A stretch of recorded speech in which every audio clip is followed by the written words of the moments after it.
সব মেয়েরা তো ভাইরাল হতে চায়, কিন্তু ওর ভিতরে না কি আমি জানি না, আমি তো ওর জন্য পাগল ছিলাম, এখন আর একটা একটা মায়া ওর প্রতি আমার, আমি জানি না, আমি এখন তো অন্যরকম মানুষ দেখছি, বেইমান।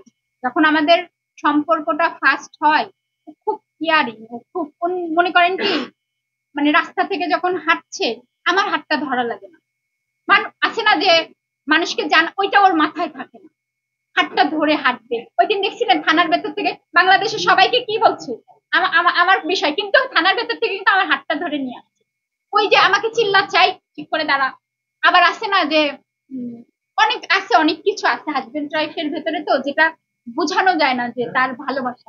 পরিচয় হয়েছিল, আমি তার প্রথম আর কি পরিচয় আপনার সোশ্যাল মিডিয়াতেই হয়েছিল, তারপর আস্তে আস্তে কথা বলতে বলতে না না না, তখন আমি এটা বলিনি। আপনি দেখেন অস্বীকার করার পরে আমি মিডিয়াতে, তা কি বিষয়, একটা কথা আমি বলি, আপনি যে প্রশ্নটা করেছেন আমাকে অস্বীকার করার পরে, আমি যখন অসুস্থ তখন কিন্তু আমি মিডিয়াতে, এখন পর্যন্ত কি আমার পেজে আপনাদের কোন একটা ভিডিও আছে? আপনারা জানেনই না, তাহলে ভাইরাল হতে এসেছি কথা কি, আমি হয়ে কি হচ্ছে? আমি সত্যি কথা বলছি, সবাই আসে, আমি তো সংসার করেছি, আমি তো সংসার করেছিলাম, শ্বশুরের সেবা করেছি, আমি সেখানে ভাইরাল কথা, আমার শাশুড়ি তো, আমার শ্বশুর তো এই আমাকে গেটের সামনে একা আসতে দিতেন। আপু আপনি জনকে এত ভালোবাসেন, মনে হচ্ছে আপনার একদম না, তারপর আপনাকে এই পাগল, ওটা হয়েছে কি, না না, ও তো তখন বেহুশ, ওর যখন হুশ হয়েছে তখন আমার পাশেও শুয়েছে, কিন্তু তখন ভিডিওটা হয়নি।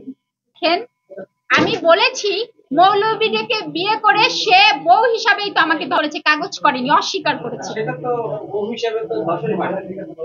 হ্যাঁ হ্যাঁ, এইটা বলেই আমার মামলাটা দেওয়া, কোনো মিথ্যা মামলা করিনি আমি এটাই বলেছি। হ্যাঁ, এরকম তো অনেক অনেক প্রতারণা হয়, মানে মেয়েদের সাথে হচ্ছে আপনার ভুলভাল একটু কবুল পড়ে অনেক ধর্ষণ চলছে, পৃথিবী জুড়ে চলছে। গাড়িতে যখন আসছিলাম তখন বলছে যে ওই যে আপনারা যারা যারা আমার ভিডিও আপলোড করবেন, সেলিম ওই যে হিরো আলমের অ্যাসিস্ট্যান্ট, ও বলছে যে যারা যারা ভিডিও করবে তাদের তাদের আইডি স্ট্রাইক মারবে, উড়িয়ে দেবে, ঠিক আছে, ইউটিউব চ্যানেল। আমি বলছি এটা কিভাবে সম্ভব? বলে টাকা খরচ করলে সবই হবে, রিয়া আপা আপনি রেডি হয়েন, আপনার বিরুদ্ধে যারা কথা বলবে আপনি টাকা, আর তার তো অনেক সুগার ড্যাডি আছে, টাকার তো অভাব নেই, বুঝেন না, সুগার ড্যাডিরা দিয়ে দেবে, প্রবলেম কি?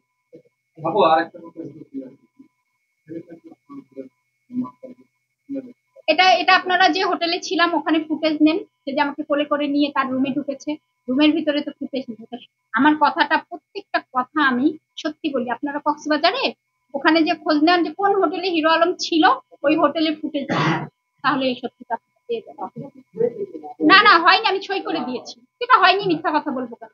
আমি তো রিয়ামনির ভাই রাকিব বাঁচিয়েছে আমাকে, ওকে আমি অনেক অনেক ধন্যবাদ, ভাইটা অনেক ভালো। রিয়ামনির ভাইও তো আপনার রিয়ামনিকে পছন্দ করেন, ও কেমন রাকিব ছেলেটা হচ্ছে কি, মানে ও মানে ভালো, যেটা সত্যি সেটা সত্যি মুখে বলে দেয়, মানে ও এরকম। আমার ওই যেদিন রিলিজ হয়েছিল ওই যে আমাকে একটা কথা বলছিল যে আপনাদের এই নোংরামি না আমার পছন্দই হয় না, এর ভিতরে আপনি একটু ভালো আছেন, এই কথাটা রাকিব বলেছে যে এই নোংরামির ভেতরে আমি থাকবোই না, আমি গ্রামে চলে যাবো। আমার বোন বিধায় বলছি না, এই নোংরামি আর নিতে পারছি না, কিন্তু এত কিছুর ভিতরেও রাকিব এই কথা বলছে যে আমি কিন্তু আপনার পাশে আছি। রাকিব ট্রেন্ডিং, রাকিব ট্রেন্ডিং এর কথা বলে দিছে, ওর একটা আইডিয়া আছে রাকিব ট্রেন্ডিং। ও আসলে শোনেন, হিরো আলম, রিয়ামণি, আমি, সেলিম, রাকিব, আমরা 5 জন গিয়েছি। আমি তো রাকিবের বিরুদ্ধেও কথা বলতে পারতাম, ওই গাড়িতেই চলে গেছি।